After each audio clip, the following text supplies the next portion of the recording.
Welcome to Same Cast, Different Day podcast. I'm Martin. And I'm Tina Marie. Thank you all for tuning in to this episode.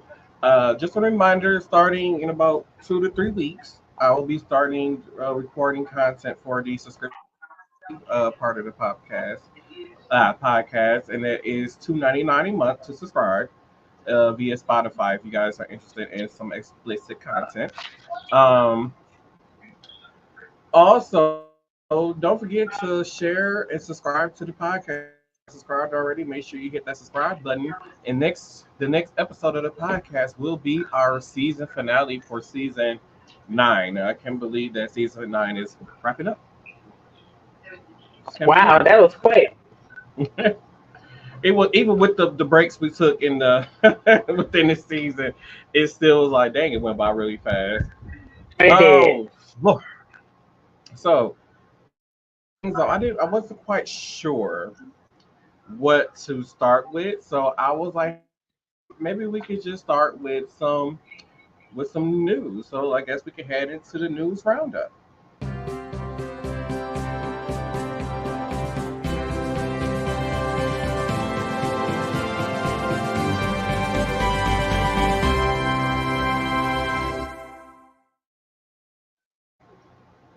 Now, recently, it's been reported that a lot of people have been coming up missing. A lot of children and adults has been coming up missing. There has not been a day where I've turned on the TV and there's not a report of someone coming up missing, or there's a silver alert that's going on out there. And I just kind of don't want to know what's going on. I don't know if it's just for. And at first, I thought that like in the city of Milwaukee, where we're at, that you know that some we had a serial killer come out on the news. Like maybe this is why people are coming up missing with a serial killer out on the news. But across the country, every day there's been a report of somebody coming up missing, and I just find it very strange, and I want to know what's going on with all these people coming up missing. I'm trying to think of a theory, and I really couldn't think of a theory, but I was gonna say human trafficking, but it's been like senior citizens coming up missing too. I'm like, well, who want to human traffic a senior citizen? So I'm like, I couldn't come up with a theory.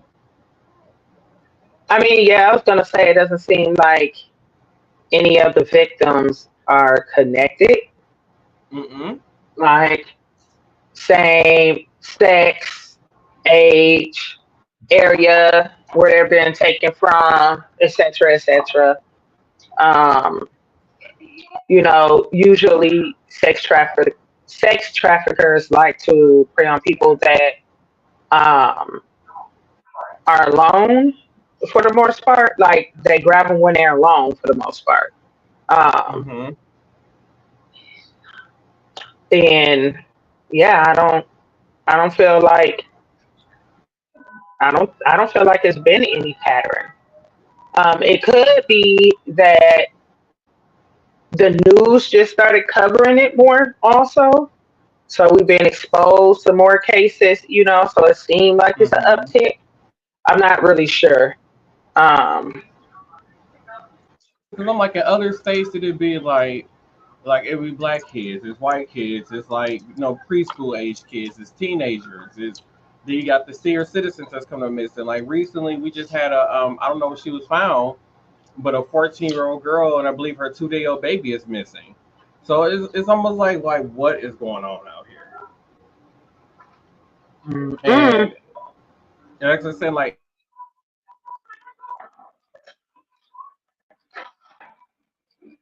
although uh-oh, he's stuck. um Oh, th- although there was a string of crimes that was happening like the downtown area, and the police only alerted a security team down there. They didn't make it known to the public that there was these like crimes going on in the area where people were getting like robbed and stuff at gunpoint. And the police mhm. kind of held the information to themselves until whatever 2 3 weeks later. So I'm hoping that this is not a situation where they're trying to withhold information from the public until they just absolutely have to say something about it. And I really hope it's not one of those type of situations. And if it is, I feel like that's to kind of withhold that kind of information. Um, if anybody wants to know, the FBI, if you go to FBI.gov, they do have a whole slew of missing and kidnapped persons, like their pictures and names and things like that. Um, I mean, I feel like just, since we kind of bring this to the light, I feel like, every once in a while, go in there and see if you recognize anybody. I Mhm. believe local and state governments also would have um, kind of like a database or a list of missing and kidnapped persons as well. Our most famous missing person is what's her name? Here in Milwaukee. Um. Oh my God, I forgot the girl name, but I got her picture. We're both sad. Both sad. Well, Not were they her, wait, which one? Oh, the Alexis young Patterson, girl, Alexis Patterson. There we go. and She's also been this young missing man for too is some still missing. years. Hmm. Yes, Alexa Yeah. Patterson. I believe she went missing in August of 2001. I believe I was in the fourth grade when she was reported missing. Um, It says May 3rd, 2002. oh, 2002. Okay, so 2002. I was in fifth grade when she was reported missing. So those is one of those stories that was like wow to me, like hearing that story because the fact that she was taken so close to her home, like they can really see on the porch and see her walking to the building, like walking in the building. And for it to be what 20, 22 years later, and she still hasn't been found. I think it's crazy. There's been pictures surfacing online of her as people that like adults that favor her. They did do a DNA test of a woman. I believe she lived in like Ohio or Indiana, where she was thought to be Alexis. She did DNA test and it proved that it wasn't her. So they're still at least they're doing some type of effort and still trying to find that young lady 22 years later. So I can't Yep, give them she credit was for that. 7. She was 7 when she disappeared, and she would be 29 now. Yep. So I wish I'll have a picture to show y'all, but so yeah. So to keep this show moving along, so Tina had originally sent me this story, and when I had watched the story, I was like, yeah, you got to be lying.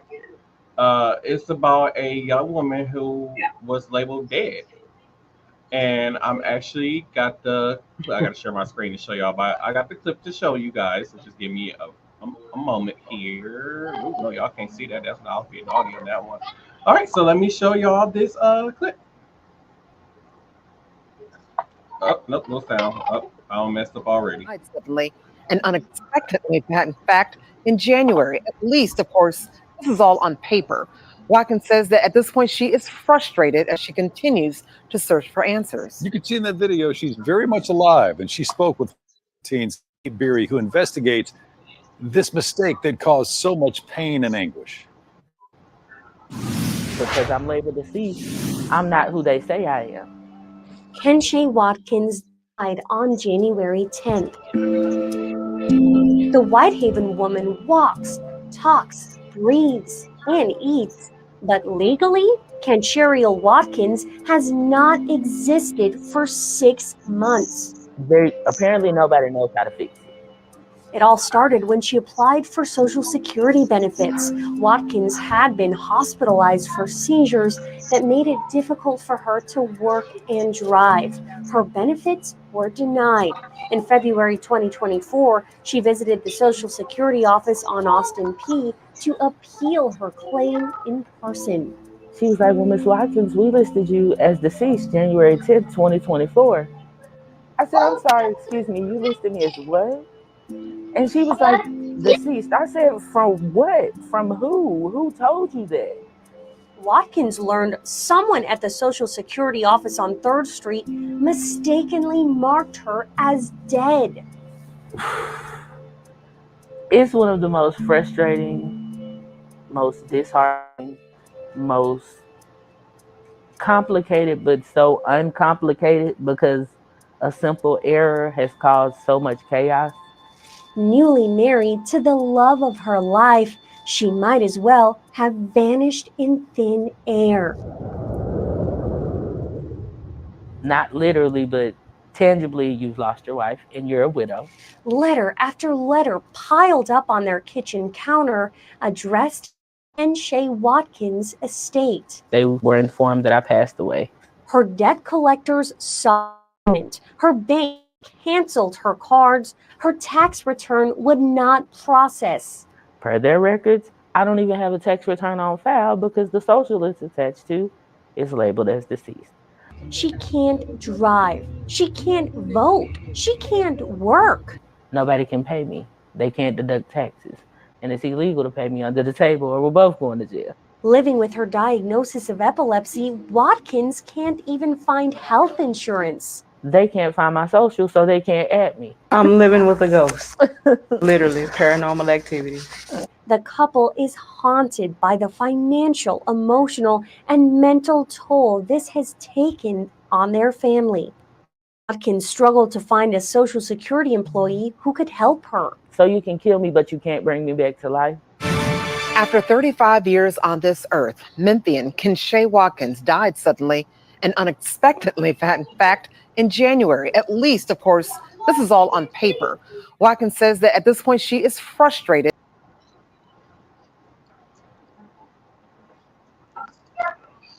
So, first of all,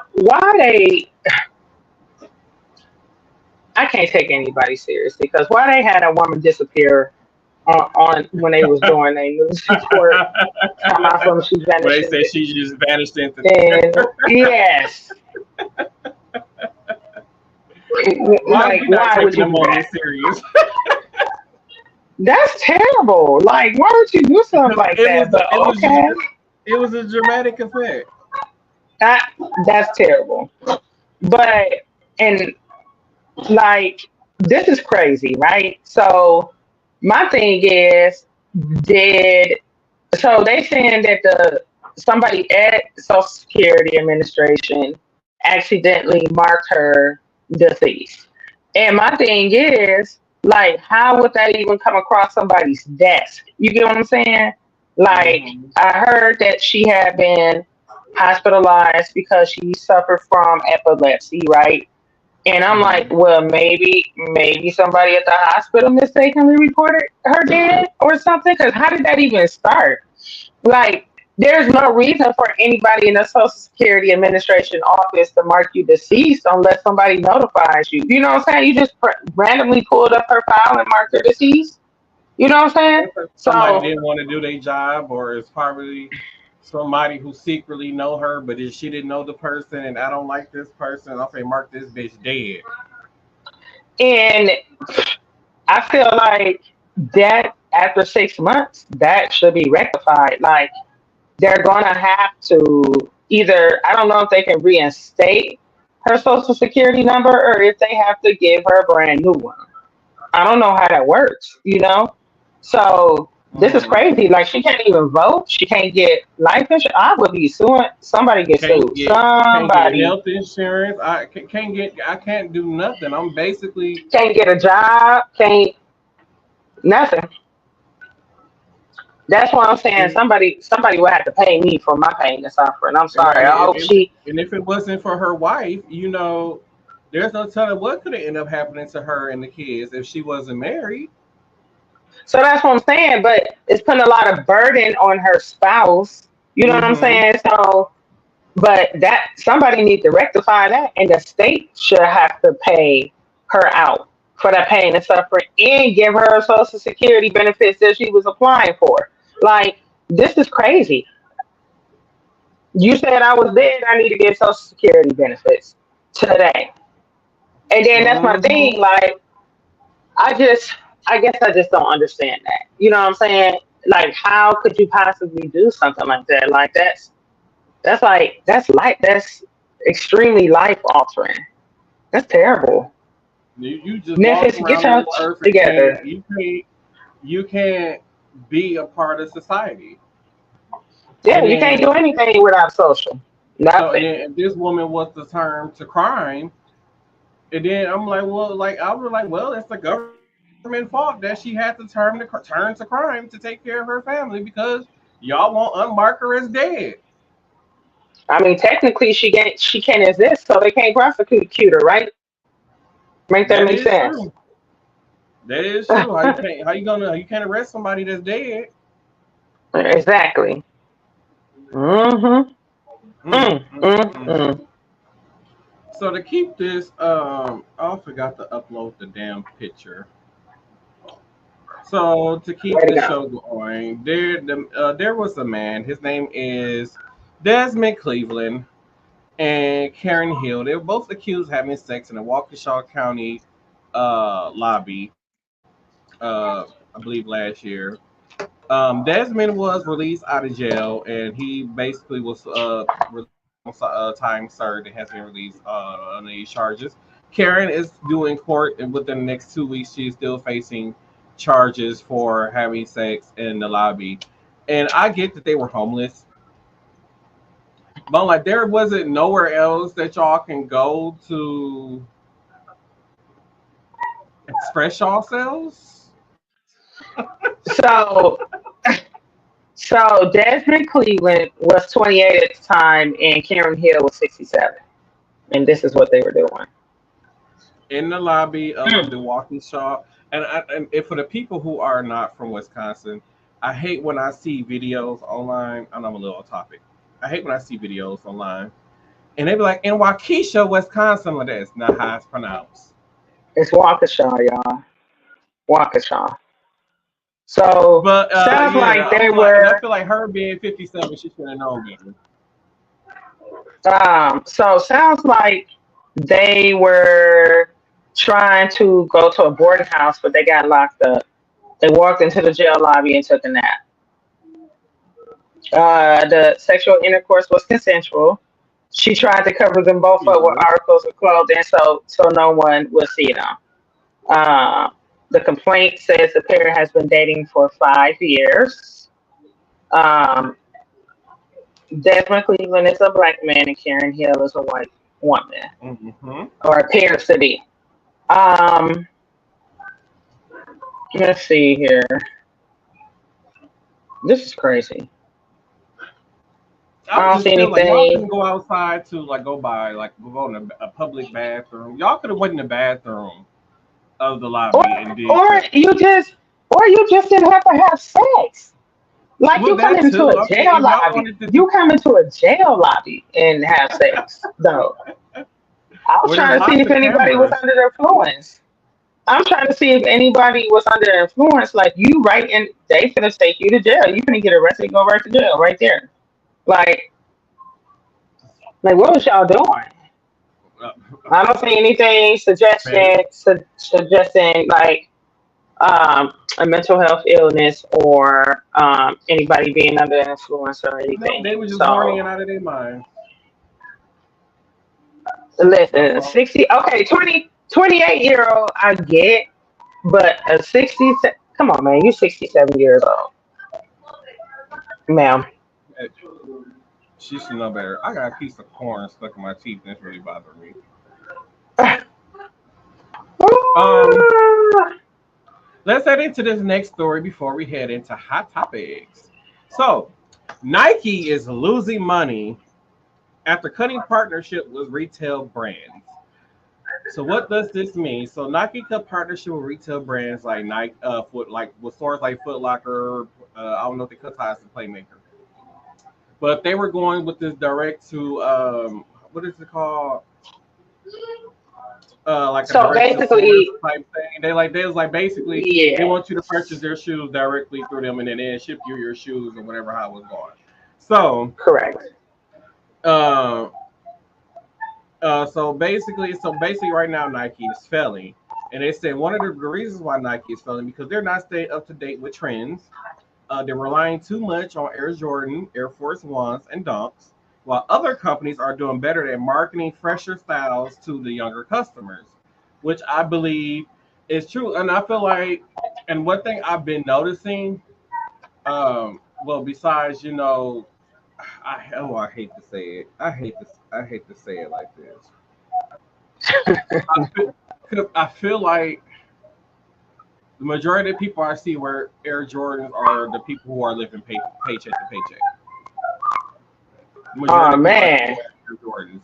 In my personal opinion, that's just how I feel. That's how I see it. The people that's living paycheck to paycheck, they working overtime and all these extra hours just go buy a pair of Jordans. And if you look at the people who like are not living paycheck to paycheck and are making a decent amount of money, I'm not even talking about doctors and lawyers and so forth.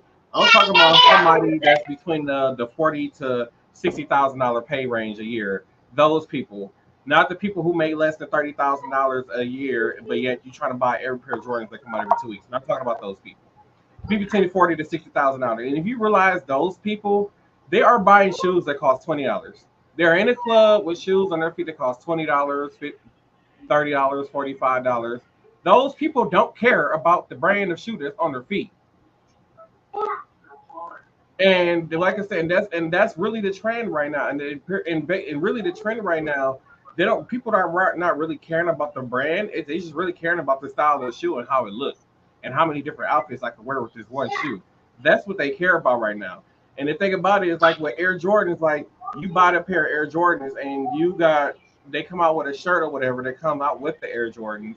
So now you got this one shirt and a pair of pants to wear with these shoes. You can't. It's hard for you to mix multiple outfits with this one shoe. And in my personal opinion, I stopped wearing like I still own a pair of Air Jordans. I haven't bought Jordans in years. I still have a pair of Jordans that I bought 6 years ago and never worn them. These were some retro Jordans. I bought them 6 years ago, and never worn them.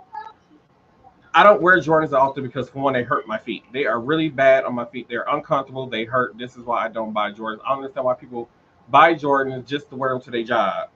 This should show up that they have the new pair of Jordans. I know their feet hurt like hell. I don't got to the point in now in my age where I buy shoes for the comfort. I am no longer buying shoes that's going to hurt my feet, especially if I'm going to be standing on my feet for a long period of time. Like me, I'm not a slide person. I don't like wearing slides. They're very uncomfortable for me. They hurt my feet. I don't like slides. I'm not a slides person. Give me a nice, comfortable shoe, and I'm happy. I mean, I wear nursing shoes the majority of the time. If I'm going somewhere, so that's the thing, right? So my feet haven't grown in a while, and I got a large collection of shoes. So, and I mean, I would rather keep those because they're in good condition because I rarely wear them and just continue to buy outfits to go along with them. I mean, that's pretty much what I've been doing. I mean, I got kids, so two of my kids, their feet are still growing. Toddler, is a little bit um, more affordable with their shoes, so they have multiple pair of shoes. But when you got teenagers and stuff like that, it's more expensive for a pair of Jordans per se. Than we had all of these third parties where people could um, resell the shoes. First of all, they'll buy them all up, don't have any intentions of wearing them. They just want to resell them so they can get more Mhm. money than what they bought it for in store. And then now everybody was kind of like stuck with buying them from these third party sites, which kind of sucks. You know what I'm saying? Um, and a lot of times, the authenticity was questioned. They say that they're authentic, they go through an authentication process. But then I'm part of a sneakerhead group on Facebook for women, and I've seen so many complaints about the quality of Nike in their shoes and how many times people have to have sent them back and so on and so forth. So, and I feel like now there's a lot of people out here that are it's a lot of other shoe companies like Puma, New Balance, is back in play. So people have a lot more options as far as we call them tennis shoes up here. Um, but I kind of just feel like that. Yeah, I mean, I knew Nike was going to. They are not keeping up with trends. I don't really see any new shoes being put out other than for like basketball stars. You know, Nike will cut a deal with them and then they release a shoe. But And then, even and with they shoes, it be realistically, the same shoe, just a different color. right? And I mean, and then a lot of them are not aesthetically pleasing to the eye. And then I'm just like, well, where am I going with these? Like ever since COVID, I feel like people are more into more leisure wear, comfort shoes. Like that's why New Balance came into play. That's why Puma came into play, back into play. So, like Rihanna has a shoe with Puma. She has a collaboration with Puma. So, I mean, people are back to wearing their Adidas and, et cetera, et cetera. It's a lot of other tennis shoe companies out there besides Nike. So Nike needs And to. there are, if you are a person who enjoys the nightlife, there are a lot of nightlife establishment that will not let you in because of you wearing Jordan shoes. Correct.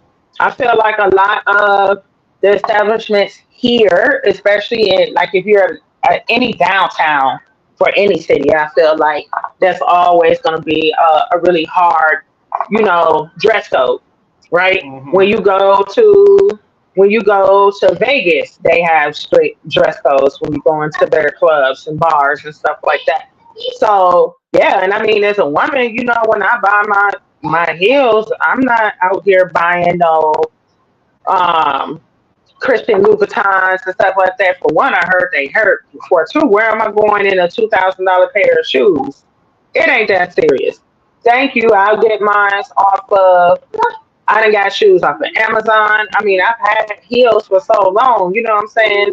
I use other sites and things like that. I probably don't pay no more than I, $40 for a pair of heels. Honestly, I bought shoes off of TikTok, and those, to be honest, I bought a pair of shoes off of TikTok. One of them was $22, and the other one was like $15. And out of all the shoes I own, those are the most comfortable shoes I've had on my feet in a long time. yep. Eh, So that's what I'm saying. Like Nike's starting to phase out a little bit. I feel like when I was younger, that was, we had Nike, we had K Swiss. I mean, mhm. then we got seasons up here, so Timberland boots, things like that, So I mean, those were so we had something called Saucony back then. We used to I, wear that kind of looked like a New Balance. if it's really cold outside, I bought a boot. It was on sale at Auto. They were like originally $200, but I got them for like 120 some dollars. And these are insulated boots, but they look like a shoe. They're almost like a Nike tennis shoe, but they're boots. And they have fur on the inside and they're insulated. And they're slip resistant on top of that and waterproof, water resistant. And those shoes keep me so warm in those super cold days. Y'all, when I say y'all, it get below 25 degrees here. Maybe like 25 below zero. Those shoes has And saved he be my life outside with this no coat. winter. He Huh? got boots, but don't want to put on no coat, y'all. Uh, I have a heated coat, thank you very much. But when do you wear it? It's the It's question. super cold days. Mm, hmm Other than that, what do you wear? Uh, Nothing. I wear a hoodie. Oh my gosh. I, Whatever.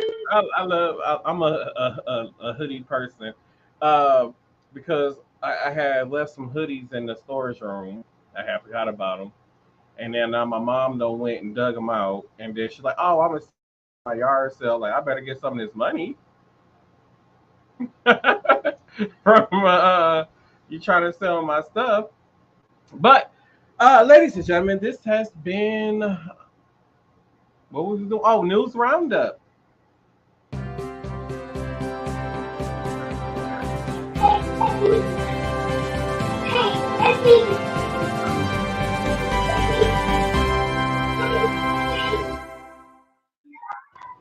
What is Yeah, wrong with you? I forgot what part of this show that we were on. I That's see. that's my bad. That one was on me. My bad. Mm, That one was on me. So, Mhm. with that being said, let's head into hot topics.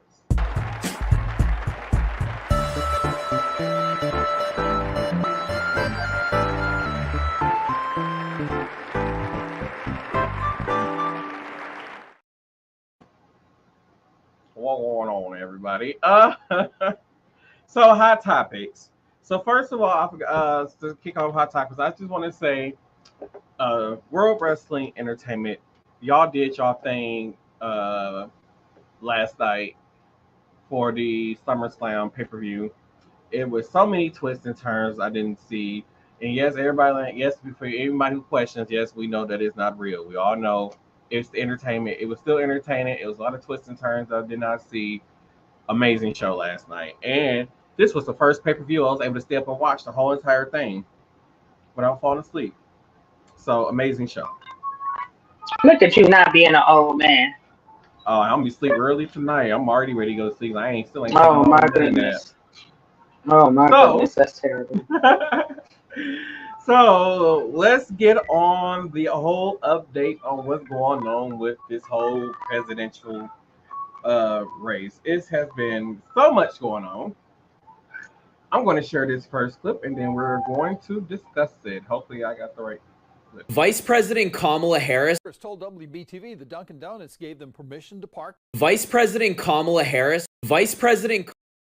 I'm messing up. I am messing up. Okay. Okay, I'm sorry. If I got, it's another story that I wanted to share before we got into all the other stuff. I'm sorry. So this was a story. I don't know if I played this last week. It was a story about how a bunch of people went to a Trump rally and they came back and their vehicles was gone. So I want to play the clip for you. Told WBTV the Dunkin' Donuts gave them permission to park there, but the towing company tells a different story. Now people who came from miles away are stuck with no vehicles. WBTV's Ron Lee has this exclusive story tonight. He's joining us now live. So Ron, this has got to be very frustrating for folks out there tonight. That's exactly right, John. As a matter of fact, I talked to dozens of people who were stranded here. They told me basically the same thing. They parked here in this parking lot, went to the rally, enjoyed themselves, came back, and their cars were simply gone. A lot of these people came from hours away, and now they've got no way to get home. He said from across the street, it's not there. They must have towed it. The Crump family had just come from the Donald Trump rally, driving over 2 hours to get here and parking just a couple of blocks away. But when they walked back to where they thought their car was, it was gone. The other parking places were shut up, and they were other people saying the same thing when they came too, that we can park here. Some who tell the same story came from much further away. It's about 3.5 hours, I would say. Darian Simmerly also attended the rally and is also in the same predicament. He had told us already that people had been towing, that our car was probably gone. With huge crowds swarming the parking lot at Bojangles Coliseum for Wednesday's Trump rally, parking was at a premium. As an option, drivers tell me they parked at the Dunkin' Donuts along Monroe Road. They claimed the manager at the time gave them permission to leave their cars at the lot while they attended the rally. While they were gone, tow trucks showed up and began hooking up vehicles. The managers inside promised them that we could park here. Some of the people here even gave money to the people inside. Now, to get their cars back, they've got to pay hundreds of dollars to the towing company. I called Gotcha Towing, the group responsible for pulling the cars out of the lot. They told me over the phone there was a sign warning people illegally parked cars would be removed. They also said the manager at the Dunkin' contacted them, asking them to pull the vehicles off their property. They told me the only way people could get their cars tonight was to pay the $380 towing fee, then abruptly hung up.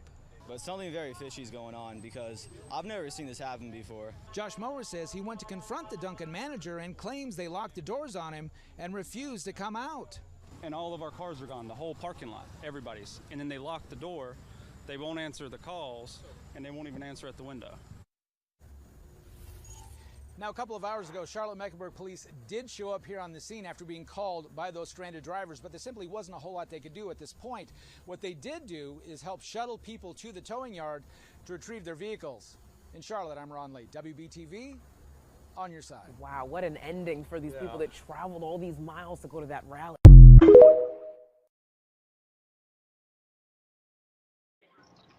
It's the name of the towing truck company for me.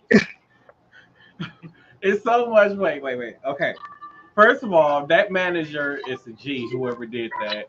Not only these people gave that manager money to park in this toll lot, and you know this manager was definitely not a Trump supporter because he took these people money, let them park in the parking lot, and then the parking lot filled up with these Trump supporter cars, and then he called the tow company like, "Hey, it's a bunch of illegal cars parked in our parking lot. We need you to come get them." And then Gotcha Towing comes up and get them.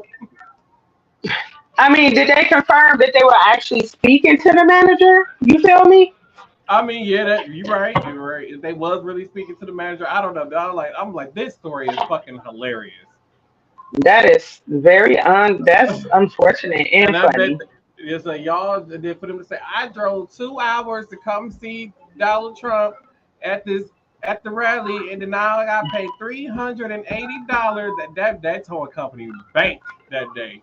$380 per car. And then the thing about it is, I'm not finna go watch nobody speak if they speaking at some called the Bojangles, whatever, some center. What? Bojangles? Do y'all know what that means to black folks? I'm pretty sure they do. I'm pretty sure they do. I'm just saying. Oh, hilarious. Okay. Womp womp womp. To this Kamala Harris story. Here we go. Vice President Kamala Harris just responded to the disgusting and racist remarks that Donald Trump made about her today, and her response is great. Take a look. We all here remember what those 4 years were like. And today, we were given yet another reminder. This afternoon,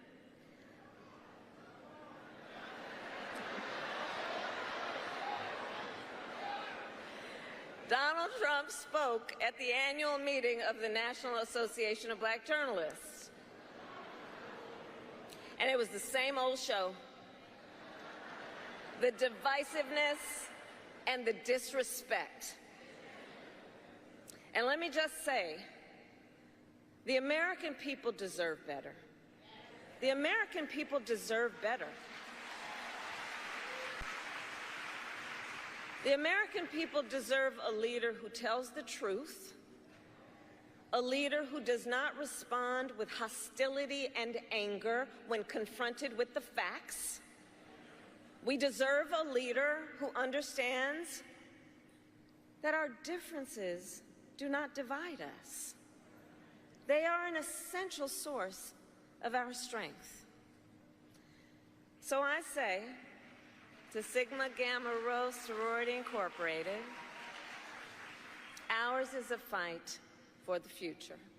Yeah, that is what a leader sounds like. And I agree. We deserve better than Donald Trump. We all, every American, regardless of your political beliefs, deserves better than Donald Trump. What Donald Trump further proved to us today during that interview while he was going after Kamala Harris's identity, the Democrats, people of color, is that he is incredibly divisive. We know this. He has no interest in uniting the country. Not only that, but Donald Trump is also completely unable to answer hard questions. Anytime a journalist throws a question his way that he doesn't really like, he just snaps and attacks her or attacks the crowd or whatever. Trump is unfit to serve, whereas Kamala Harris, man, she's ready right now.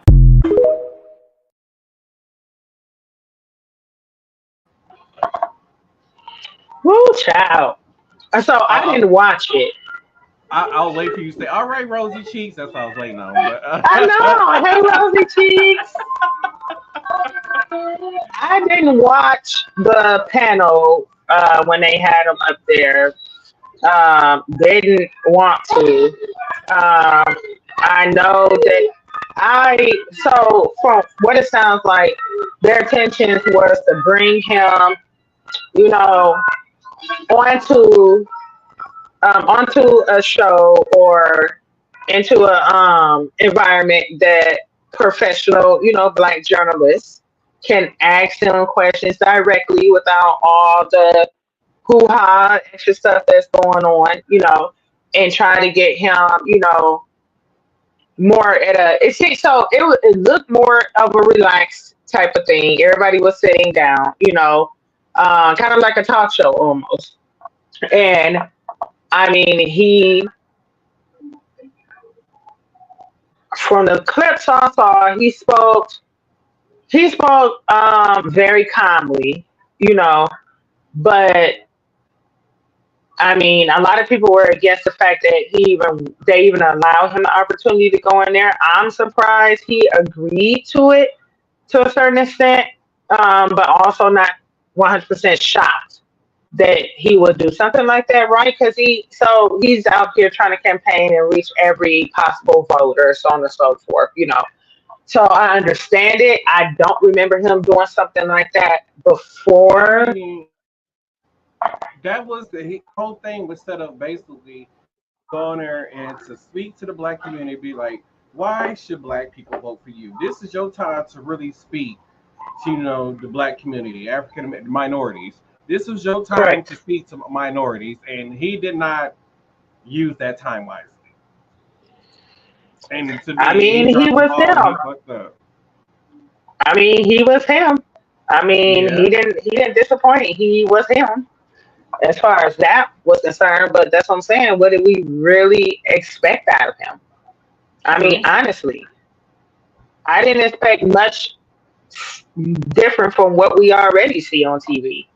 And I don't know if they felt like bringing him, like I said, into a different environment would like kind of like put him in a hot seat because now you got, all the black journalists here.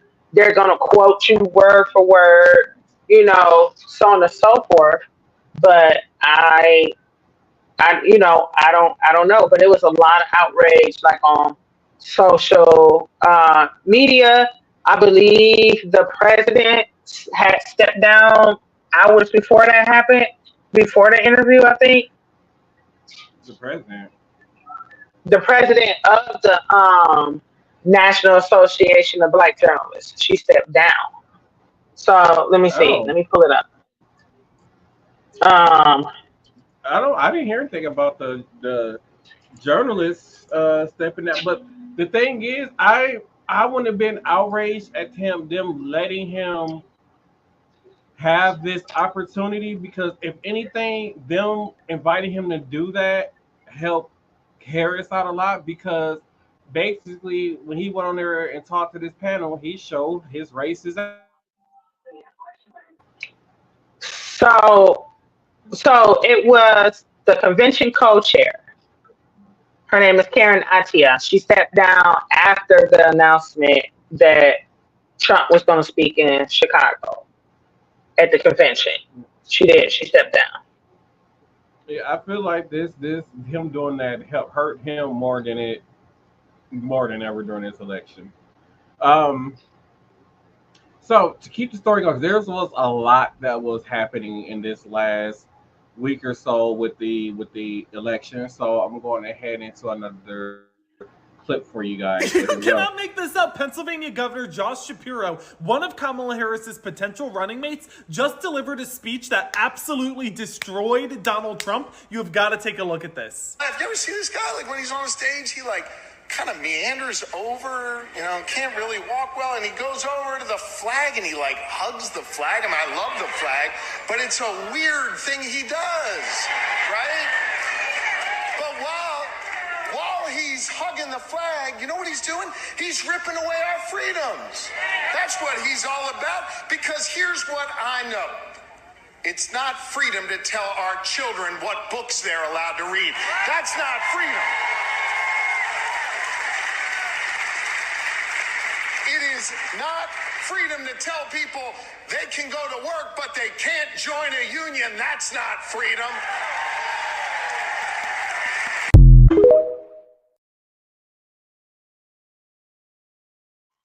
Okay, first thing I want to say, the guy who played the clip, who made the clip, whatever, fine as hell. Second, um, I'm with this man as a VP just from you seeing that little spit about with him doing that little speech right there. I can see him as a running mate for with Kamala Harris, but everybody know who my pick is for VP.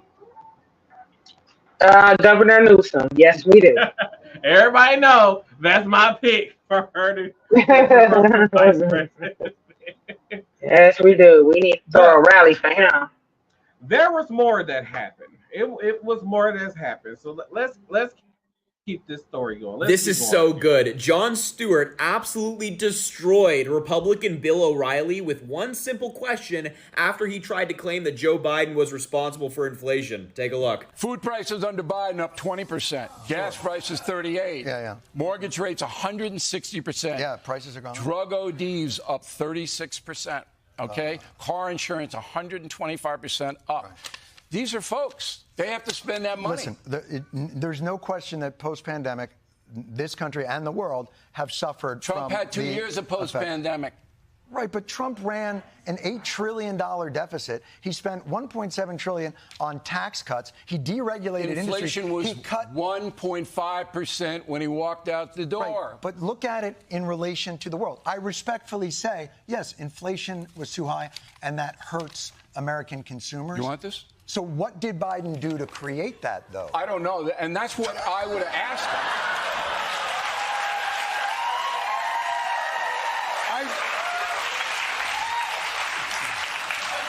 So basically, you wrote down a piece of paper, but you didn't look up the answer? No.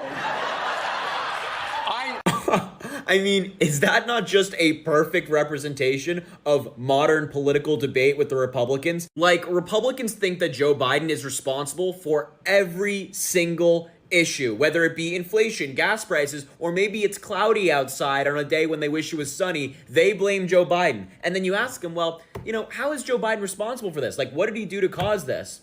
And that's the answer every single time. I don't know. Joe Biden is not God. He's not Superman. He can't move mountains with his hands. And he's certainly not responsible for high inflation and high gas prices, especially when all of those things spiked in countries around the world at around the same time of the United States. That was very embarrassing for Bill O'Reilly and for the entire MAGA movement.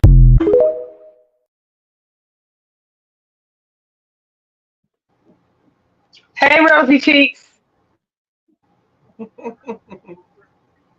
Now he sat up there and said, I don't know. Dumbass. He fell right into that trap. You went on national television and tried to blame Biden for the increase in everything. And you said, and then he asked, what did Biden do to cause all this? He said, I don't know. That's funny. Like prices spike around the world. It's not just an American thing. Like, we're still feeling the effects of the pandemic. When we were short of everything, we're still feeling the effects.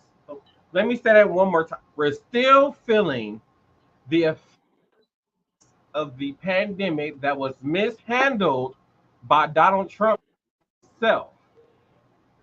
Once again, he got rid of the team that said, hey, there's a global pandemic that could possibly happen in the next couple of years. We need to be prepared to start doing this, this, and that. And he told them, you're a bunch of bullshit, and fire these people.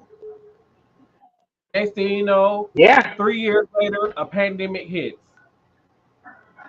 No plan in place, giving out all the money. On top of you giving out all this unnecessary money, you gave all your friends tax cuts. So while the price of everything is going up, your friends are not paying their fair share of taxes. So because your friends are not paying their fair share of taxes, that trickles down to the middle class people. You guys need to pay more in taxes now because our billionaires and millionaires don't want to pay their fair share of taxes. So we're just going to put that tax burden on you guys, courtesy of Donald Trump. And this is why we're feeling the impact of what we're feeling today off of decisions that this man made. Like if Biden was to keep running and was to win in November, and then the next 4 years, that would have been what we would have been feeling is the Biden effect. So right now, during the first 4 years, these 4 years of Biden's presidency, we're feeling the effects of the Trump presidency. Like when Trump got into office and they say, Trump had a flourishing economy and all this, and that. That's because that's what Obama left him. That's what he walked into. That was the hard work of President Obama. What we're feeling now is the not so hard work that Trump put into the United States. This is what happened, and this is why I keep on saying, like, if you did not have some type of like political background, you should not be running for the highest office in the country. That's something that should just never be a thing. Like, if you've never been a congressman, a senator, a congresswoman, a mayor, an alderman, or alderwoman, if you've never been any of those things, a prosecutor, whatever, if you've never been any of those things, you have no business holding the highest seat in this country. Nope. And that's my opinion. And like I said, like, we're feeling the effects of what Donald Trump did during his 4 years in office, which was nothing but go golfing and give his friends tax cuts and not really fix the economy, not set the economy up to be successful. So then when Biden came in, he already has a Republican-led, I think it's a House. I can't remember which one it is. That's majority Republican. But he already came into that, and then on top of that, he's trying to get bills passed. He's trying to get things done to bring down the cost of living. But the Republicans are like, no, no, no, no, no, no. Those issue was more important is women lady parts. That's what's more important right now. Sad. Women lady parts. Or like the woman over there, I believe in Wyoming or Oregon somewhere, where or Montana, and like you said, like, we got all this other stuff going on in the world, and you want to pass a law about fucking dishwashers? You want to pass a law about kitchen appliances? Like, what the What fuck? law was that? What? Fill me in. I gotta know. Wait, So what? there was a woman, she went to the floor, and she went on the floor. Like, this is when people bring forward, like, they're in their state, they bring forward like bills they want to try to get passed or whatever. And these were bills about, what kind of kitchen appliances you can and cannot have in your house. Like, she's one of those people that don't believe in eco-friendly appliances. So it was something stupid. I'm like, and this is what you're wasting tax dollars do to come to the floor and debate kitchen appliances. That's what the Republicans are doing.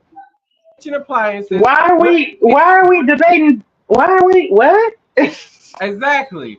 Kitchen appliances, women's ladies part, fucking books. I mean, like I said, like, you can't stop somebody from being gay. If they're going to be gay, they're going to be gay. You're just not going to stop that. The books she banned. How many times you tell them they have to like for people like, oh well, I don't feel like as a teenager a child shouldn't have the right to change their body and become trans, whatever. Like the white, like, okay, so then now that kid's gonna be depressed until they're 18 years old, and you think when this child turn 18 and become a legal adult that they're not gonna go get the surgery anyway and the hormones that they need to become a woman or a man or whatever it is that they feel like they are. You can't stop it. Once these people become legal adults, there's nothing you can do. Nothing. And then you're gonna be mad when your child or daughter, because now they're sinning, they're homosexuals and they're sinning. So then you put them out your house. You don't want to be part of their lives and all this other crap. And then when your child end up being a prostitute or dead or beat to death because of you didn't do your job as a parent to protect them at a young age where they're still vulnerable. Yes, they're 18. Yes, they're a legal adult, but at the same time, they're still vulnerable to this world, and you didn't do your job in protecting them from that. It's your fault. It's your fault. I'm done with my rant. Whoa, okay, rant over. Okay. I mean, I agree with you. I feel like most Americans don't like become somewhat mature until they're like 25 to 30 years old, right? And when I say mature, as far as the decisions they make, the money they make, the ability to support themselves, so on and so forth, right? So I feel like, going towards middle age, that's when a lot of us are experiencing, actually being adults, because You most still of got us some kind of adults before you still. still don't gotta be an adult. That's true. You heard me say most of us, right? So, and I feel like some people are forced to grow up sooner, like, they lost their parents or their parents weren't as responsible and they decided to pick up things that their parents should have been doing. So it's a lot of ifs, ands, and buts. A lot of people don't do that and they just be out here all reckless. And I mean, I feel like that 18, like you said, as a parent of a soon to be 20-year-old, I had to sit them down and have that conversation like, yo, you're not going to be, life is a lot trickier than for you now than it was for me when I was your age. So a lot more expensive. You're not going to be able to, support yourself out there by yourself. Like if you decide to move out, you're gonna need at least one roommate, maybe two. You know, just to split the cost of the bills. And then like I don't want my kids to have to fall into um that harsh of like responsibility. I want them to have a nice transitional period. At least have a chance to go out there and have some fun, you know, explore, travel the world before they're bogged down with a lot of responsibilities, kids, marriage, so on and so forth. At least have a chance to go out there and have some fun. And I mean, he works, he's in college. When I tell him to do something, like he's cutting the grass right now. You know what I'm saying? So he's still learning those skills. I sit down and talk to him about budgets, how much I make, so on and so forth. The increases I've seen, like in my property taxes or in the energy costs or food costs. I talk to him about all of that. And every time I come across a bill, I'll be like, let me show you this. This is how much I'm paying towards this. And, a lot of kids where parents don't sit them down and start exposing them then, and then you get ready to kick them out, like it's a shock to the system because they really don't know. Like they don't know how much their phone bill is. You know what I'm saying? Like, and that's something that they can't go without. Whereas where we were taught, I came up in an era where there were no cell phones. Like, you know what I'm saying? There were no cordless phones. Hell, there were no personal computers. Like, there was no internet. So it, you know, We were born before Google was invented. hell, before I was born, we were born before the internet went public. We I think you were. were born. Oh, okay. I'm Um, like, I think you were born. Internet. I don't think households really had internets when I feel like households didn't start getting internets like mid to late '90s is when a lot of households Correct. started getting internet. Because I remember growing up, like we didn't get internet in our home until like 2001 or 2002 when we finally got internet in our house. And most of the time, Okay. if we were using the internet, we would have to go to like the public library or we had to be on, like the computer at school to access the internet. For me, at least growing up, like I'm an early '90s baby, but like I said, I have a pretty good memory of things back then. So yeah, So the World Wide Web, the WWW, if y'all don't know what the hell that meant, um, it they did that. became. They probably did. They probably don't. It became available to the public on April 30th, 1993. See, and then like I said, it So didn't become Al Gore's affordable internet. where That's why people. we call that Al Gore's internet. And then that's why it was, and I feel like even then it became public in 1993, which was a year after I was born. But then I feel like households didn't have it until, like I said, late '90s. Like even when I was in like kindergarten, we didn't really have internet when I was in kindergarten. Like we couldn't go in there like you said, and just go search stuff on the internet like how we do now. It was you had basically certain internet programs, and you had certain things that would link up to the internet. We had to use the internet to use it, which was like learning software type stuff. And then other than that, like it wasn't really internet like how we know today. And then if you notice, Like I feel like the whole internet boom really didn't happen. We saw like a lot of companies using the internet. Like they didn't come to like 97, 98. You saw a lot And of I wouldn't even, I'll be honest with you, I wouldn't even really say that. So I was 10 when the internet went public. My parents did purchase a personal computer in home when that happened. So when I was in middle school, so I think I went to middle school, what, around 11 years old, 12, something like that, right?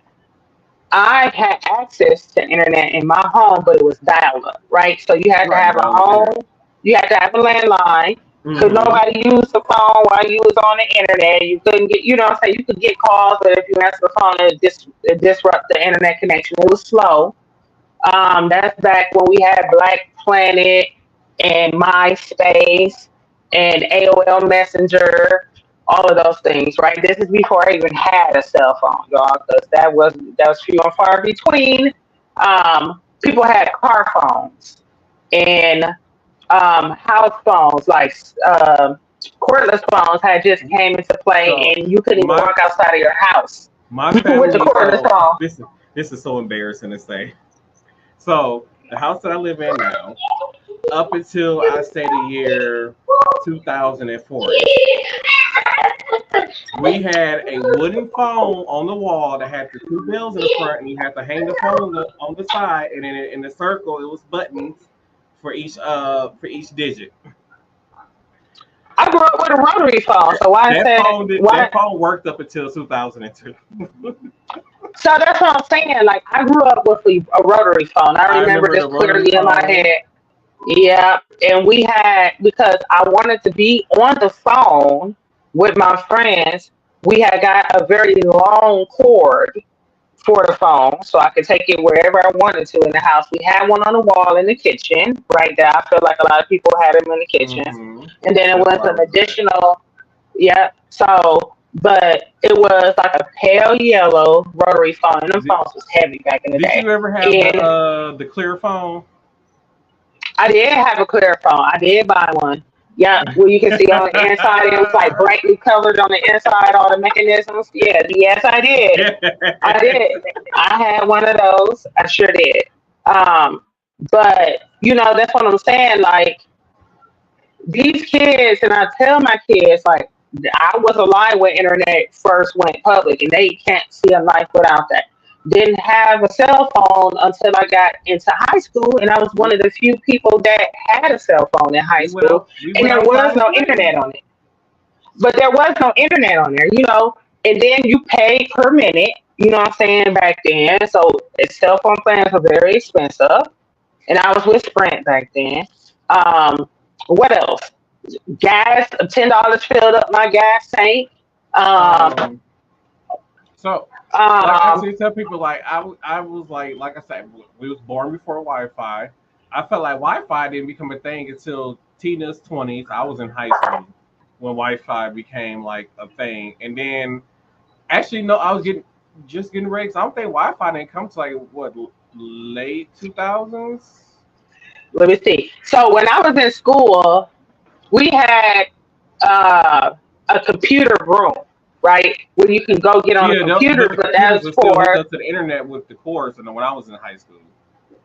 I don't think we had internet when I was in high school. I don't remember I'm talking about that. when I was in And high school. We had right, but I'm just we had saying. internet, but it wasn't like Wi-Fi internet. We had still like it was a blue cord hooked up to the back of the computer, which was like a phone, like it was looked like a little phone cord. That wall. It was like this big old long thing that each computer had to plug into the wall. But yeah, So Wi-Fi, wireless internet began rolling out to the public in 1999. So that's when Wi-Fi started rolling out. Now, so my school, you had no internet access. You would go in there, you can do like Microsoft Word if you need to type something up, or we had like a whole type in program called Mavis. That's I how we remember learned to Mavis. type. Okay. And we you remember them Apple computers that were brightly colored in the back? Hmm. So we had those, but first We of all, had we had those, and they Microsoft switched computers. to the all black Dell computers when I was graduating high school. So we didn't have Dell computers. We had like No, they I'm saying were we had like the Apple almost computers with all the different colors, and then when I was getting ready to graduate high school, they was phasing into like Dell computers, like all Dell computers at that time. right. So we didn't start phasing into the Apple computers until I was almost graduating out of high school. They didn't exist. So we had the old computers that look like word processors, right? So I grew up with a word processor. I actually learned how to type on a typewriter. You know what I'm saying? So I learned on the typewriter. Then we got a home computer, so I was a little bit ahead of the game with everybody. But there were those were like the first operating systems with the Windows and so on and so forth. Microsoft Word, you had to pay this outstanding fee, or you had to buy it in like you had to buy the software at like Best Buy for like $200 or something. Put it on your computer. I had the floppy disk, the big floppy disk, I right? remember floppy Then disk. they went, yeah. Then they went to the hard floppy disk. You know what I'm saying? So that was a switch. I grew And then up went from floppy disk to before. USB drives. Yep, yep. So US like the zip files or whatever they call, like you stick them in like the USB drive. Like you said, now we got Hmm. clouds, right? So I grew up on records and 8 tracks. Okay, then we went to tapes. Um, then you had to fast forward, rewind, all of this extra stuff. Um, Beta players before VHS, right? I was there when Discman came out with a CD player because Discman, I believe, no, but then I have a Magnavox. No, I had a Sony to play my tapes, and the headphones were little, went over your head. They was about this big to go on your ears with little styrofoam or whatever. You know what I'm saying? Like the foam or whatever. Hmm. Then then it progressed into the CDs, and I feel like CDs didn't really stay around for a long time. Then we had things like Columbia Records or whatever that was. When you can get 12 CDs for like 1 cent. Everybody was scamming their ass. Everybody was scamming their ass. So then after that, like I had black and white television in my room with no remote. I had to get up and turn the knobs. We only had one TV in our house that actually had a remote, and it was a floor model in the living room, and it only had like 4 buttons on it. Like it didn't have the number buttons. You had to push up and down for like the channels. And so that's why I be trying to tell my kids. Now you can change the channel on your TV with your phone. Like, how we're doing this right now, video calling, what is that? When I had laptops didn't exist.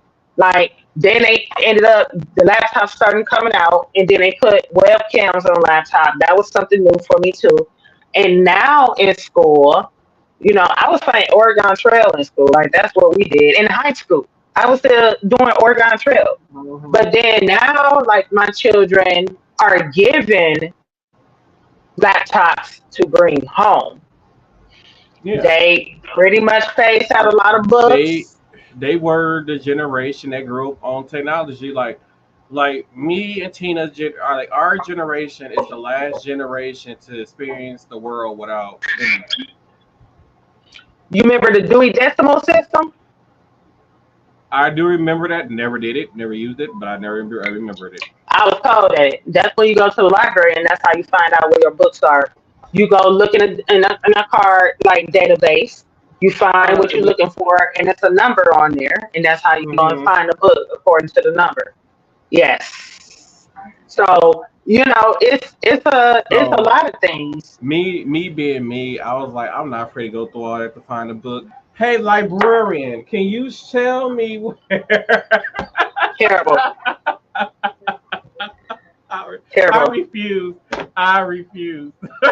And the public library was one of the few places that actually had a constant source of the internet. So a lot of people, you have to sign up for blocks of time to go to use their computers for the And you had internet. a time limit on So, how long you could be on the computer yep, too. you had a time limit. You couldn't go on all sites. I remember when Facebook came out. I feel like Facebook didn't come out until after I had Corey, around the time I had Corey. It was like I want to say 2007, 2008. Like Facebook was Okay, becoming so popular. Like maybe it was Amari. Yeah. yeah, like Facebook was like becoming a thing. Like when I was like my freshman year of high school was like when Okay, Facebook. 2004.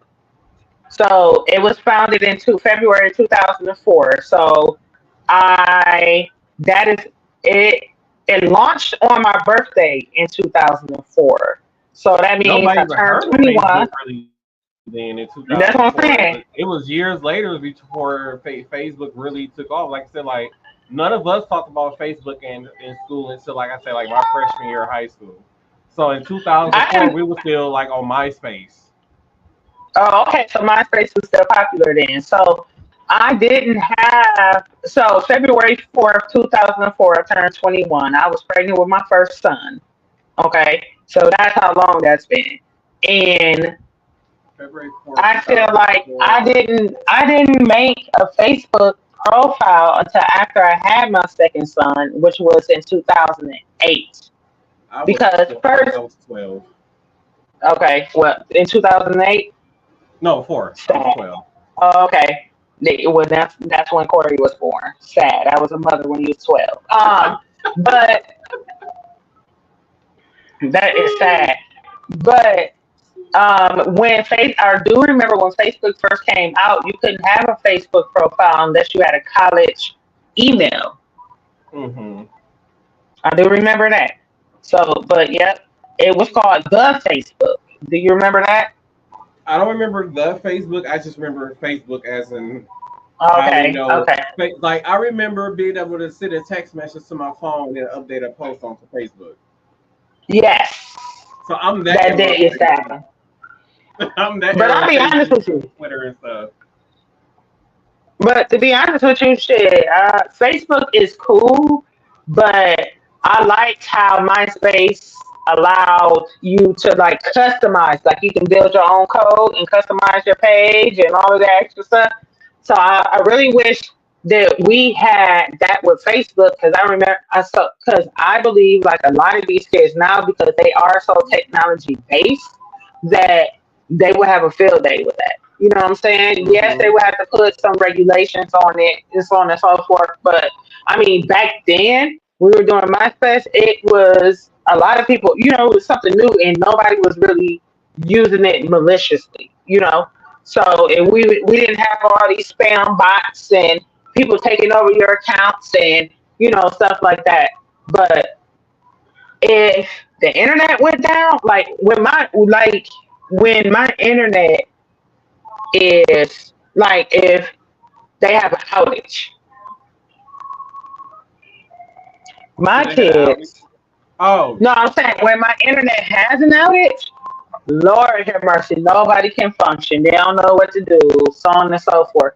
And I'm just like, bro, your cell phones and every so first of all you can hook a lot of things up to your cell phone because you have that ability to tether and use your cellular data for stuff, but my kids like completely melt down, like it's crazy.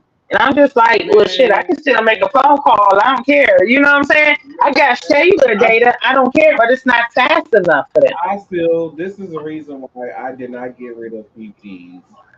So when I go, so we had an internet outage. I popped in a fucking DVD. Like fucking, I'm ready to watch these DVDs until um the internet come back on. Because everybody who, if you don't know, I'm a big fan of One Tree Hill. I have every single last season, all 9 seasons of One Tree Hill on DVD. I actually just threw out my DVD players. Remember, Blu-ray didn't last for a long time, but Mhm. um, I mean, cause DVDs. like I got an Xbox, I could just pop the DVD into the Xbox That and just too. start watching I it was on gonna say Xbox. that. I was gonna say that. So I do have gaming systems. I have like the first Well, no, I think it's the first or the second edition of the original Xbox. Then I have the newer one, and now my son has a PS5. Don't ask me where it came from, but either way, you can hook all of those things up to a TV and watch movies, and everybody just gonna have to be in the room at the same time, like old days. Mm-hmm. Because everybody used to didn't have TVs in every room, and now it's like you went from a big box TV to now everybody it's flat screens in all my rooms, and it's like this is crazy. You know what I'm saying? Like I never, so I knew technology was gonna progress, but so my fear comes from because we rely heavily on technology. So like with now they got stoves where you can cut them on and off with your phone. You know, you got your refrigerators where you can adjust things with your phone. I have an You air know, fryer that I can and control with my phone. so you see what I'm saying? You see what I'm saying? But in my head, because I'm a conspiracy theorist, You use a microwave. I feel like the more you interconnect your life with the internet, the faster I, it can crash see, and and burn, I feel right? like, but for us, if the internet go down, it's no biggie. It's like, oh well, fuck it. I can go outside, or I can, like I said, watch Yeah, for movies. us, We know how to entertain ourselves without internet. It's the yeah, for generation under us, us that's the next for generation after us, us that's like they cannot survive without the internet. correct. Because all I'm gonna do is say, "Oh, you want to come over and put some meat on the grill?" That's it. That's it. That's I all. You know, mean, because we and went through a time where our it was a storm here, and our electricity was out for like a week or so. And like I said, we couldn't sit and watch TV or nothing like that. So it was like, I mean, we had a generator, but we only could plug up so much to a generator. So we used that to power like our deep freezer, refrigerator, and stuff like that to keep our food and stuff fresh. So, yeah, and to keep our phones charged, really. And I said, and I really didn't too much. I was like, fuck it. I mean, we sat outside, we saw, we talked. At the end of the day, went, took showers, and went to bed. yeah. When that happened to me, like I would charge my phone. So it was only me, my mom, and my oldest son that had cell phones. He was young, so he really didn't need a phone. I would charge my phone in my car.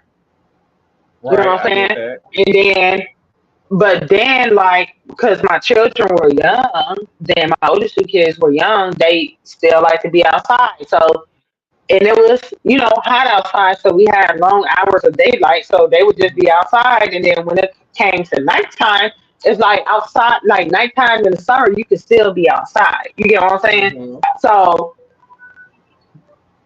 that, you know what I'm saying? So that kind of, you know, And then, that, so before we got this generator, I had to be a little bit more innovative. Uh, that is the thing that I think I had let you use when you had went on, I think a trip down south. It was like one of the little red like cup looking thing. So this. so it was that, and it was like a red cup thing too. I forgot you even had that. I don't I know what tried to for give that it damn back to thing. you. I tried to give it to you, but yeah, it heats and cools. Yeah, so And I I went, had that. And then I yep. had this other device where like you can plug like actual outlets into your like how you plug it into the wall. You can plug it into this device that plugs into your cigarette lighter in Hmm. your car. Hmm. So I had to get innovative. Because like, damn, I don't want the food to go bad. And like I said, we didn't have a generator. It was calling around and could not find a generator there at the time. So what I did was I plugged that device into my car. I left my car running. I ran a extension cord from the house to the car to plug into that device, and that's how I was powering the refrigerator and the deep freezer at the time through my car. I said Yeah, my but garage was locked, so cars right now, like my car does have where you can plug in a prong yeah, plug. like newer cars they But don't now, have that. yeah, yeah, yeah.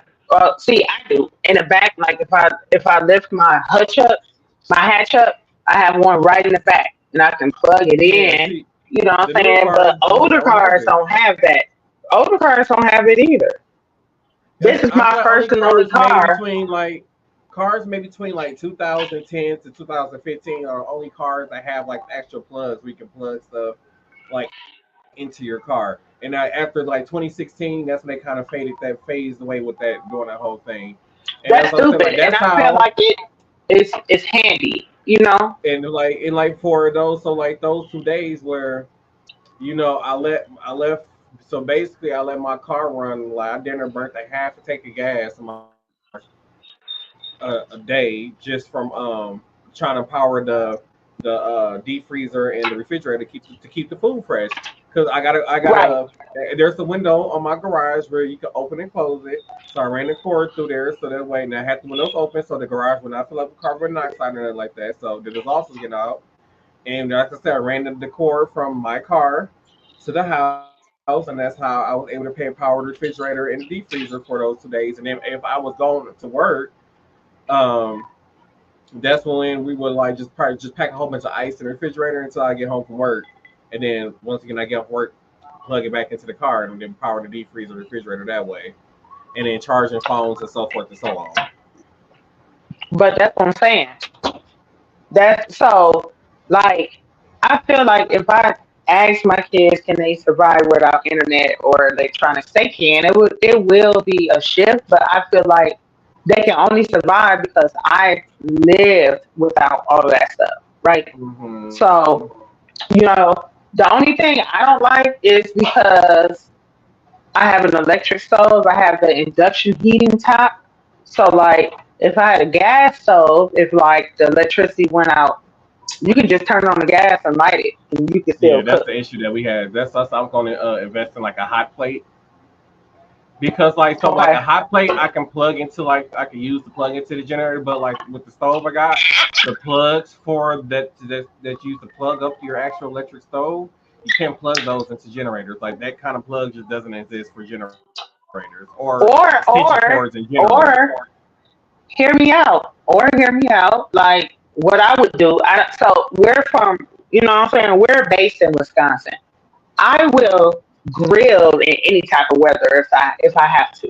You can put I mean, anything yeah, and that's what we ended everything up on a doing. grill. And I keep charcoal all year round just because of that. Just because in Yeah, we case. burn charcoal in the wintertime. Like, I think one year, I think I had called Tina, and I was off of work one day. No, she was like, she had to, I don't know, but it was like, what, outside grilling. It was like 4 degrees outside, and I was outside grilling. Like, I That's will what we cook do. anytime. I don't care. But I just noticed what time we are in the show. And I want to get into Oh, these TikTok videos of the week. We didn't get to the other clip that I had we need to get into, so we'll get into those on the week. So right now we're going to head into the TikTok videos of the week.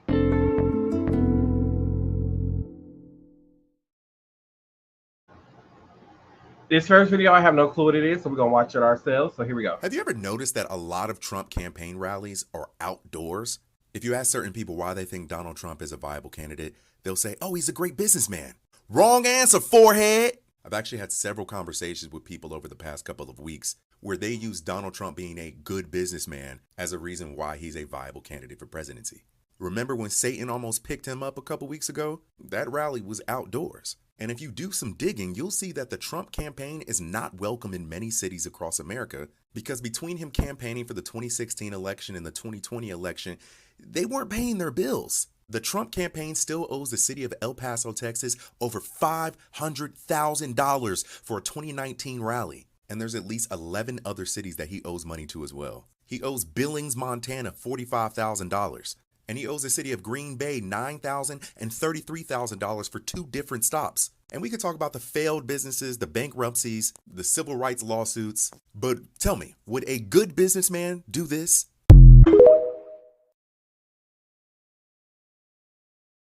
Hell to the no, to the no, no, no. Would they do that?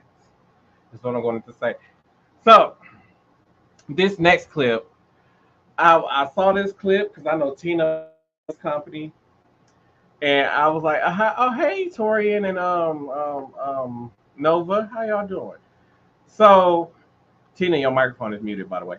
But I'm gonna play this next clip, and hopefully Tina get a good laugh out of this. Here we go. Yo, I swear to God, you won't believe this shit. I swear to God, it's not funny, fam. No, stop, for real. Listen. So, I'm on Facebook. This girl was selling $30 seafood boils, right?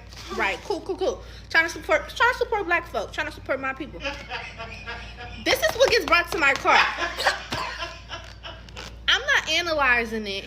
This is what gets brought to my car. It was in a grocery bag, but I'm just now looking at it as I'm home. He think it's funny too.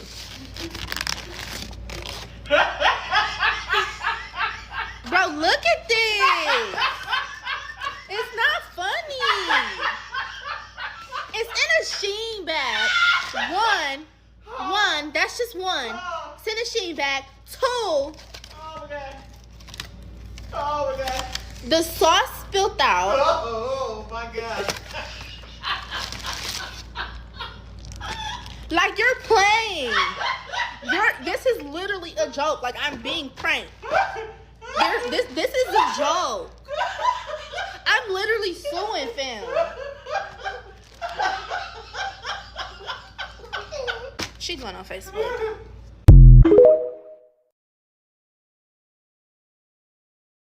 I wouldn't be 100% against it if it was washed out prior. I'll be honest with you. Like if I don't have a Ziploc bag and I got tons of Sheen bags because they like Ziploc bags, I will wash the mugs out and I would utilize them. But it looked like not only that, but it looked like you put the crab boil in the Sheen bag and the bag was hot and melted and all the stuff leaked out. Oh, no. Sarah said she bought a crab boil. Like they cooked the crab boil and gave it to her and put it in a Sheen bag. Oh no, honey, you can't do that. It's not gonna stand up to the heat. It's not gonna stand up to the heat. It's not. No. Hi, Torian. No. Say hi. Hi. Oh no. Let me head into this next clip right here because this was some innovative stuff right here. So here we go. Hey, I'm not even about to hold you. This the most hood innovative shit that I've ever seen. Dude came in to get an iPhone, right? Brand new iPhone. He used to have the Motorola Flip. I'm transferring all this shit now. The keyboard and the screen don't work anymore. This motherfucker ran a mouse to his phone. And it works. Look. Just so y'all know I ain't capping. It works. First off, how did you think about this, sir? Are you Albert Einstein? Right?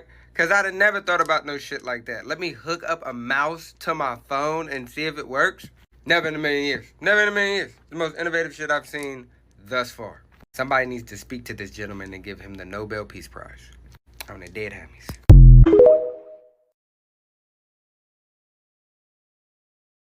Find this man. He need to be at MIT right now. MIT, where y'all at? He figured it out. The loophole. We always. I gotta see who it was. I know who it was.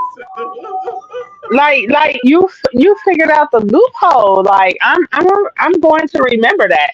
And I wonder if it works with well, no, because we don't have USB ports on our phone. But like with cordless mouses, they got little things you can convert. You can convert the thing. So like there are and plugs so that's what I'm saying. That plugs into USB-C. Then you can like plug it's that into the thing, and then you can better use. So so I can use my cordless mouse. Is what you saying? Yeah. Yeah.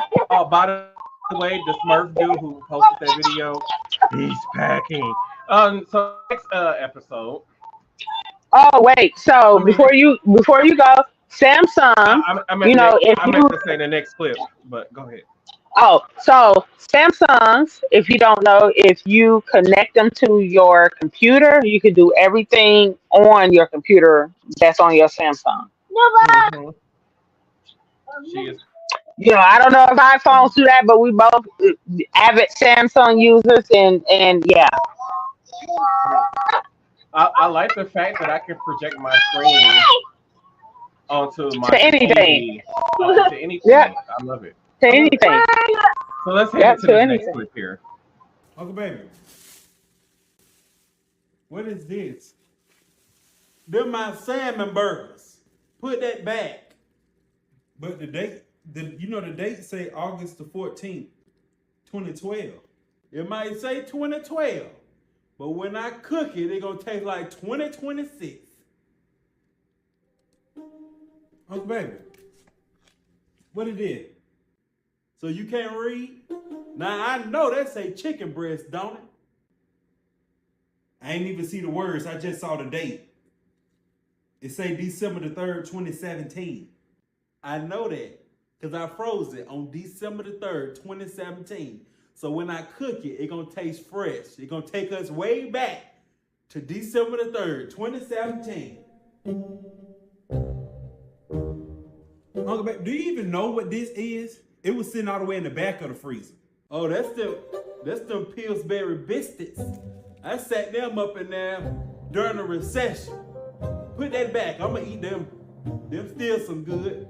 He gonna get food poisoning. He gonna die. He gonna die. You know you got noodles in here?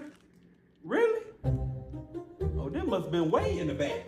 Yeah, it's dated for June the 12th. June 12th, 1979.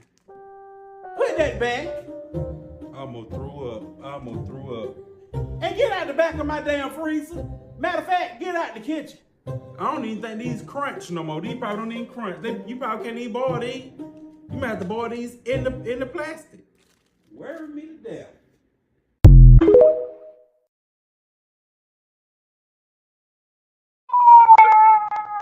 So you cannot tamper with any black mama or black grandmother freezer or pantry. Get out of there. Get out of there. Mind your business.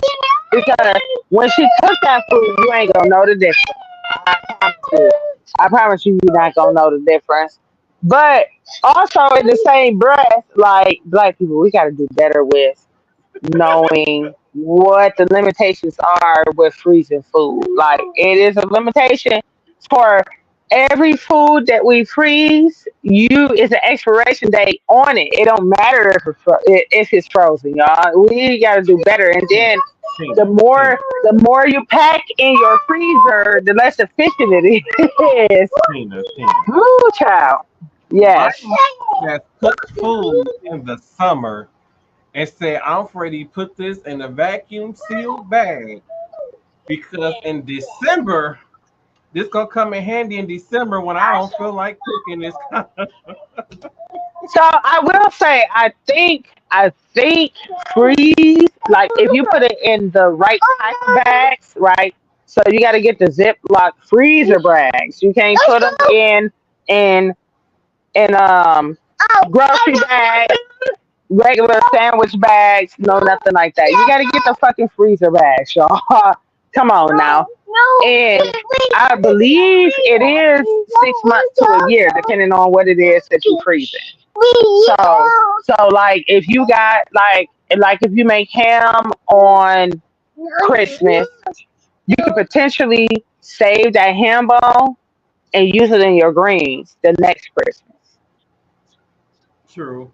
Just the ham bone, y'all, not the whole fucking ham. So I'm not gonna lie. bones So and meat are different. okay, one time before we go into final thoughts, I'm making real fast. So there was one time I was cleaning out the deep freezer, and there was a turkey in our deep freezer that my brother won at a job 2 years prior. I'm like, why the fuck is this turkey still in the damn deep freezer? This is why I don't But use my it's deep crazy. freezer. This is exactly why I don't use But my deep it's freezer. crazy because when Thanksgiving came around, we went to the store and bought new turkeys instead of just cooking the turkey that we already had in the in the deep freezer. Lord have mercy. Okay. That being said, let's head into final thoughts.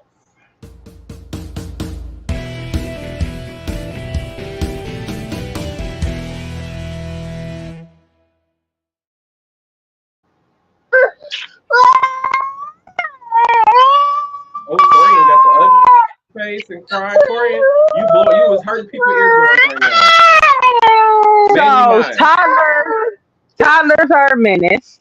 I just want to put that out there. Probably the ghettoest thing I've known since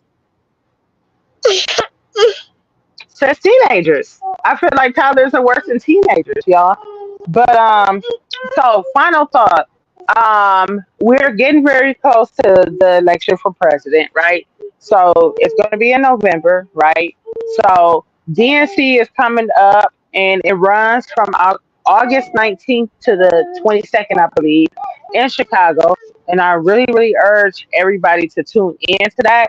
You know, I did watch the RNC, so I am encouraging everybody to watch the DNC, right? Just so you're well rounded, educated, so you can make a very good decision for you and your family. Okay.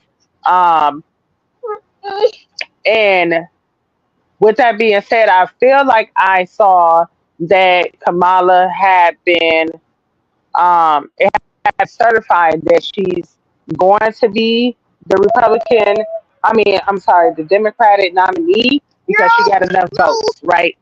So, with that being said, we got a lot of stuff coming ahead at us in the next few months. Very short amount of months, very short amount of time for Kamala to campaign. Right? She's already the existing vice president, and I feel like a lot of people forget that she's actually still in office. You know what I'm saying? She's not just a candidate. She's not a senator, congresswoman, a governor, a mayor, etc., that's running for office. She is the vice president of the United States right now, right?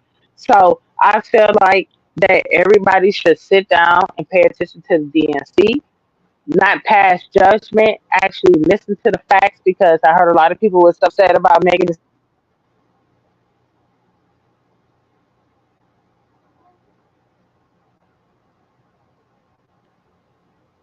had Kid Rock performing at the RNC, right? If you're my age, you know the kind of music that Kid Rock puts out, which I can't say that I don't enjoy, but at the same time,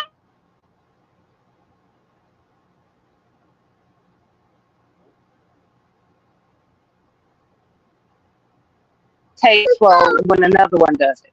So yeah, put your boots on and get ready for the next few months going up to the election. And that's my final thought. Okay, I have no idea what Tina's final thought is because she went outside. Her signal was terrible outside, so I ain't hear most of her final thought. But my final thought is, like I'm gonna tell you, the person that did here, make sure y'all do one vote. This is a very important election. Make sure y'all do one vote. The thing I want to stress the most: let the kids. You cannot stop your kids from being who Come they on, are. Puda. No matter how much you try to instill wisdom, Lord. And as much as you try to instill some type of wisdom into them or your beliefs or your way of life, no matter what you try to do, your kids are going to do what they want to go do. Their kids are going to be who they're going to be. They're going to read what books they want to read. They're going to talk to the friends they want to talk to. There's nothing that you can do about it, but let your kids live their lives. And um, like I said, when you pay attention to this election season, make sure y'all go out and vote. Make sure y'all do your research. Do not vote for Donald Trump just because you think you're going to get a stimulus check because it has to be literally a world of crisis, like an economic crisis for somebody to sign in law and give out stimulus checks. So with that being said, make sure that y'all tune in to next episode, which will be the season finale on the next episode. So make sure y'all tune in to that, and make sure y'all like, share, and subscribe to the podcast, whether you listening to us on the audio version, the only audio only version, or you watching us live, or you're watching us, or you going back and rewatching it live at a later time. Make sure you like, share, and subscribe to this podcast. And also, there's also them deals. If I can find the deals thing for y'all. Oh, here we go. So don't forget to head over to habits365.com. Use code Anthony4 to receive 20% off your purchase. And also head over to repsports.com. Use code Martel1 to receive 5% off your purchases. And then don't forget to head over to our website. As you can see, for those who are watching the video version, Tina Marie is wearing the official St. Cat Different Day podcast t-shirt. So make sure y'all head over to our merch store which is, I believe, direct.me/samecast different day podcast, where you get where there's a link that you click on that will take you directly to our merch store. So, with that being said, thank y'all for tuning into this episode of Samecast Different Day podcast. Oh, I thought you had Bye. something for the people. All right, okay, we'll see y'all. Okay, all right. See y'all on the season finale.